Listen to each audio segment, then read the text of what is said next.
Elvis Presley's life began in a small, poor home in Tupelo, Mississippi, where money was always a struggle and life was often uncertain.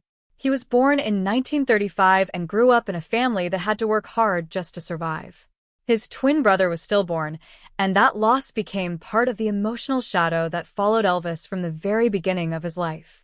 His parents, Vernon and Gladys, loved him deeply, and especially his mother, who gave him constant emotional support. Even though they did not have much money, their home was filled with love, church music, and a strong sense of family connection. Music slowly became the most important part of Elvis's world. He was a shy child who did not fit in easily at school, and he was often teased for being different. But instead of breaking him, those early struggles pushed him toward music as a way of expressing himself. He listened to gospel in church, country songs on the radio, and blues music from the world around him. These different styles mixed inside his mind and slowly shaped the unique sound that would later change music forever. As a teenager, Elvis started to gain confidence. He grew sideburns, styled his hair differently, and began dressing in a way that made him stand out. Even though he was still shy inside, something was changing in him. After high school, he made the decision to follow music seriously, not knowing that this choice would turn him into one of the most famous people in the world. At the same time, across a completely different world, Priscilla Presley was growing up in a life filled with constant change. She was born in 1945 and lost her biological father when she was just a baby. Her mother later remarried an Air Force officer, which meant Priscilla had to move from place to place throughout her childhood. She never stayed long enough in one school to build strong friendships, and this made her feel lonely and quiet. She was a shy girl who often kept to herself, and she struggled with feeling like she truly belonged anywhere. These early experiences shaped her personality in deep ways. She learned how to adapt, how to stay quiet, and how to observe the world around her instead of being fully part of it. Neither Elvis nor Priscilla knew it at the time, but their lives were moving on a path that would eventually bring them together in a way that would change both of them forever. As Elvis grew older, his career began to take off in a way that nobody could have predicted. After recording at Sun Records with Sam Phillips, he released songs that blended country, gospel, and rhythm and blues in a completely new style. His voice, combined with his energy and stage presence, made people react strongly. Some people loved him instantly, while others were shocked by his style and movement on stage. But no matter the reaction, everyone noticed him. Soon, Elvis was performing on radio, television, and live shows across the country. His popularity grew very fast, and young people especially connected with him in a powerful way. His performances were full of energy, movement, and emotion, which made him stand out from other singers of that time. As his fame increased, so did the pressure around him. Critics debated his style, television appearances caused controversy, and adults often worried about his influence on young people. But this only made him more popular. By the mid-1950s, Elvis was not just a singer anymore. He was a national phenomenon. He became a symbol of youth culture, change, and rebellion. Around the same time, his personal life also became more complicated. Fame brought attention from all directions, and Elvis found himself surrounded by constant public interest. But behind the success, there were also personal struggles. He was deeply affected by the loss of his mother later in life, which left a permanent emotional mark on him. Even as his career reached new heights, there were parts of his personal life that remained fragile. He was becoming more and more famous, but also more and more distant from normal life. This world of fame, pressure, and constant attention would later play a major role in his relationship with Priscilla. Because when they finally met, Elvis was not just a man. He was already a global figure living inside a life that very few people could truly understand. Priscilla's life took a major turn when she met Elvis in 1959 while living in West Germany. At that time, Elvis was serving in the U.S. Army, and Priscilla was only 14 years old. The age difference between them was very large, and their meeting happened in a situation where Elvis was already a worldwide celebrity.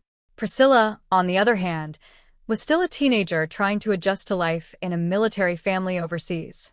When they first met, Elvis was kind to her and treated her with attention that made a strong emotional impression on her. For Priscilla, who had often felt lonely and disconnected in her own life, this attention felt special and powerful. Elvis also opened up to her in ways that made her feel trusted and included in his world. Over time, their connection continued through letters and phone calls, even after Elvis returned to the United States. Priscilla's parents were cautious about the relationship and set strict rules, but the emotional bond between them continued to grow. Eventually, Priscilla was allowed to visit Elvis in the United States under controlled conditions. During these visits, she began to experience a completely different lifestyle, one filled with fame, luxury, and constant activity. But it was also a life where she had to adjust completely to Elvis's schedule and world. Over time, she began to spend more and more time at Graceland, Elvis's home in Memphis, slowly becoming part of his daily life. However, even inside this relationship, there was an imbalance. Elvis was powerful, famous, and in control of his world, while Priscilla was young, inexperienced, and still forming her identity. This difference would later become one of the most important emotional factors in their relationship. As she moved deeper into Elvis's life, she began to lose parts of her own independence without fully realizing it at first. What looked like a dream from the outside was, in reality, a complicated emotional situation that would shape her entire future. As time passed, Elvis and Priscilla eventually got married in 1967 in a private ceremony in Las Vegas. On the surface, the wedding looked like a fairy tale moment between a global superstar and the woman he loved. But behind the celebration, their relationship had already been through years of emotional complexity, distance, and change. After the wedding, they briefly tried to build a normal married life, and soon after, Priscilla became pregnant with their daughter Lisa Marie Presley, who was born in 1968. From the outside, this looked like a perfect family image. Elvis was still a global star, and Priscilla was now his wife and the mother of his child. However, their daily reality was not as simple as it appeared. Elvis's career continued to demand most of his time and attention. He was constantly working, performing, or traveling, while Priscilla often remained at home. Over time, emotional distance began to grow between them. Priscilla started to feel more isolated, even while living in a world filled with fame and luxury. She was surrounded by everything many people would dream of, but still felt emotionally disconnected. At the same time, Elvis himself was dealing with pressure, exhaustion, and the weight of constant public life. Their communication slowly became weaker, and their emotional connection became more complicated. Priscilla later expressed that she felt like she was living inside Elvis's world rather than building a shared life together.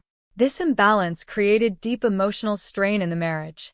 Even though there were still moments of love and connection, the foundation between them was slowly weakening.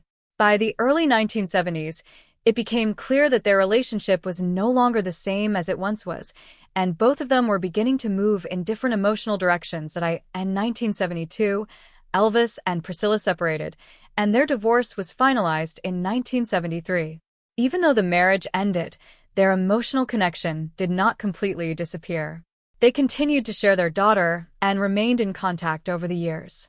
Priscilla later explained that leaving Elvis was not just about ending a relationship, but about finding her own identity again. For many years, she had lived inside Elvis's world, following his lifestyle, routines, and expectations. After the separation, she began to rebuild her life slowly, starting with small steps toward independence. She explored her own interests, opened a business, and later worked in acting. At the same time, Elvis continued his career, but his personal health and emotional struggles became more serious over time. In 1977, Elvis Presley died at the age of 42, a moment that shocked the entire world and deeply affected Priscilla and their daughter Lisa Marie. Even after his death, Priscilla continued to speak about him in interviews and in writing, often remembering both the love and the pain they shared. Their story became one of the most discussed relationships in entertainment history because it was not simple. It was filled with love, admiration, distance, control, emotional struggle, and deep connection. Even years later, Priscilla continued to reflect on their time together, sometimes with sadness and sometimes with appreciation. The story of Elvis and Priscilla is not just about fame or romance. It is about how two very different lives came together and changed each other forever. And even now, their story continues to make people ask difficult questions about love, identity, and sacrifice. After Elvis and Priscilla got married, life inside Graceland looked like a dream from the outside, but inside it felt very different for Priscilla. She was now living in a world filled with fame, visitors, staff, and constant attention around Elvis. Everything in the house seemed to revolve around him: his schedule, his career, his needs, and his public image. At first, Priscilla tried to adjust to this lifestyle because she loved Elvis and wanted the marriage to work. She also wanted to feel like she truly belonged in his world. But slowly, she began to realize that being Elvis Presley's wife meant living on the edges of his life rather than inside it as an equal partner. Elvis was often away working on films, performing in concerts, or traveling for business. When he was home, his energy and attention were still divided between many people around him, including friends, managers, and his inner circle. Priscilla often found herself waiting for time, waiting for attention, and waiting for emotional closeness that never fully felt complete. Even though she lived in a famous mansion and had access to a life most people could only imagine, she often felt emotionally alone. She later described how she slowly lost parts of her own identity while trying to fit into Elvis's world. She started dressing the way he liked, listening to the music he preferred, watching the films he enjoyed, and following routines that matched his lifestyle. Over time, she began to feel like her life was no longer fully her own. This was not something that changed overnight, but something that slowly developed over years. The emotional distance between her and Elvis became more noticeable as time passed. There were still moments of love, laughter, and connection, but they became less frequent and less stable. Elvis was also dealing with his own pressures. His fame never slowed down, and he was constantly surrounded by expectations from fans, managers, and the entertainment industry. This created stress and emotional exhaustion in his personal life. Instead of slowing down, his career pushed forward, and that left less time for emotional connection at home. Priscilla later explained that she felt like she was watching Elvis live two lives, one in public as a superstar, and one in private where he was often tired, distant, or focused on other things. Over time, this created a gap between them that became harder to close. Even though they were still married and shared a child together, the emotional bond that once brought them close began to weaken. Priscilla also started to grow personally during this time. She was no longer the shy teenager who had first met Elvis in Germany. She was now a young woman who was beginning to question her own place in life. She started to realize that she had dreams, thoughts, and emotions that were separate from Elvis's world. This realization was very important because it marked the beginning of her emotional independence.